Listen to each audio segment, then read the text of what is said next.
Hello, my friends. Esther here, and in today's video, I want to share with you my personal health update for October. I have multiple chronic illnesses. You can learn about them in the links below and all over my channel. I make videos here on YouTube about life with chronic illness, and once a month, I sit down and share with you what happened that month for my personal health because it's always changing. There's always new things happening. It's too hard to keep up on everything. So every month, we sit down and talk about it. So let's talk about October today.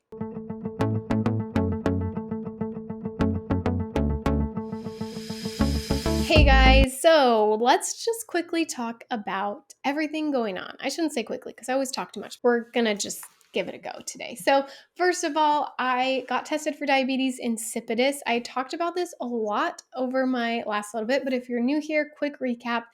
That sounded weird. Diabetes insipidus is different than type 1, type 2 diabetes. The one that you typically think of when you hear diabetes or gestational diabetes, that diabetes, totally different. That is with your insulin. This one is in your kidneys. So diabetes insipidus is in your kidneys. They're totally different things. I always get people confused on that. They always think I'm talking about the other diabetes. Diabetes insipidus is an issue with a hormone in your kidneys. They thought I had this because I go to the bathroom a lot. Like there are nights, I tracked it once and I went like 9 or 10 times in one night. And I just feel like I always have to go. I'm always thirsty all the time. However, it also is normal in POTS to have excess thirst. And if you're drinking a lot more water, you're obviously also going to the bathroom more. So I thought for a long time it was just POTS until I mentioned it to my doctor when I was pregnant. And he's like, you know what, let's do some extra testing. And two of my doctors thought that I had it, my endocrinologist and my internist.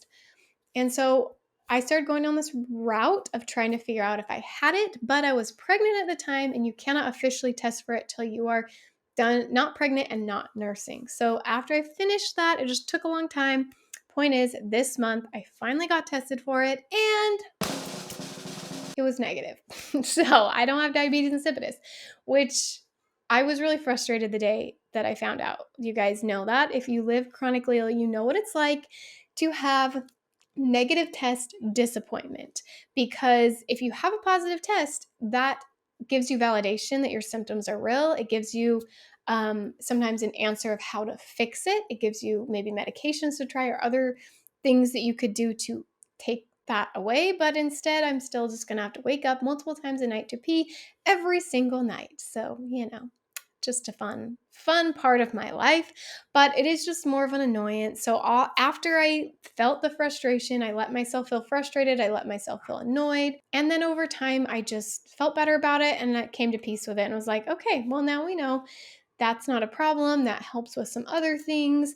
Just to know that I am not dealing with that issue, it can be very helpful. So that was a dead end, but I did learn something, which is there is a huge correlation to how good I feel and how much water I drink. I already knew that because I had POTS, but I feel like this journey showed me like deeper. Like it's not just a little bit of a difference. Like I will be in a ton of pain and then I drink a bunch of water and feel way better. And it doesn't seem like it would help, but it does. The next exciting thing that happened this month is that my neck started holding again. I'm not going to go into the details, but I've been getting chiropractic adjustments and they were not holding at all. Like they just would not hold. And it was so frustrating because my chiropractor lives pretty far away from me and it was just a lot to get there. Plus it was expensive. Plus then I couldn't lift anything for 24 hours and I was always stressed about my neck going out. It started holding again and I'm feeling way better. Overall fatigue, energy-wise, I'm feeling so much better. I'm still having some migraines, but seems like overall they're a little bit better. And my muscle aches and fatigue, they just for some reason seem better when my neck holds. It's a weird thing. I'll probably go into more details about it in another video, but for those of you who are wondering, it has started holding. And if you're very confused, we'll talk about it in detail in another video. And the last thing is my gallbladder has been on fire. So I don't know why I just sung that, but it's embarrassing. So my gallbladder has been on fire. It's hurt so bad. I went back to my doctor and said, I think we need to get this thing taken out. And we did have an ultrasound to check for stones. There weren't any stones. That was what we expected. I got a HIDA scan years ago that showed that my gallbladder was only working at 28%. But at that time, I didn't have gallbladder pain. I just had the left side stomach pain, bloating, all of those symptoms. And so they said, well, we're not going to take it out because people get their gallbladder taken out too much. And I'm really annoyed that they didn't, because my doctor's like, yeah, if it's working at 28%, it should have come out a long time ago. And then with each of my pregnancies, it got worse. And I think it just put extra strain on it. So there was no stones, no sludge. So I think I mentioned in my last one that I had considered doing a gallbladder cleanse. And that's because that's something my chiropractor recommended. But long story short, that's not happening. One, because there's no stones, there's no sludge. So that would do nothing except make my gallbladder hurt worse. And I get dehydrated as is really quickly. So that would be a terrible idea for me, which I know I shouldn't ever do a drastic cleanse or diet change, because my body does not like that stuff. Anytime I do, it's bad news for my body.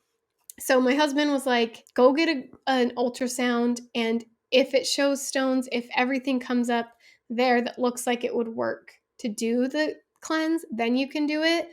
But he was really worried about it, and I'm glad he did, because I don't think that would have been the best solution for me.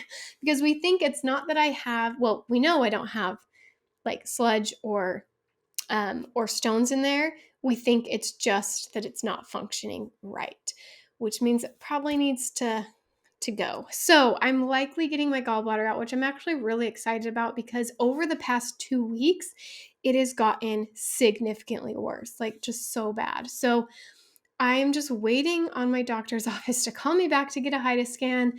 They had sent me to one hospital.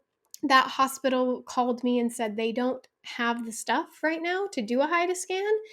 So in order, I'm sure, for my insurance to pay for it, they have to do an updated HIDA scan, which is ridiculous. I already have a HIDA scan that says it's not working. I have the pain.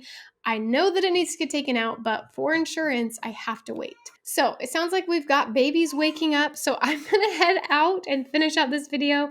But let me know, do you guys think I should get my gallbladder out? Because I'm definitely leaning towards that. Let me know how your health is doing down below, and I will see you on my next video.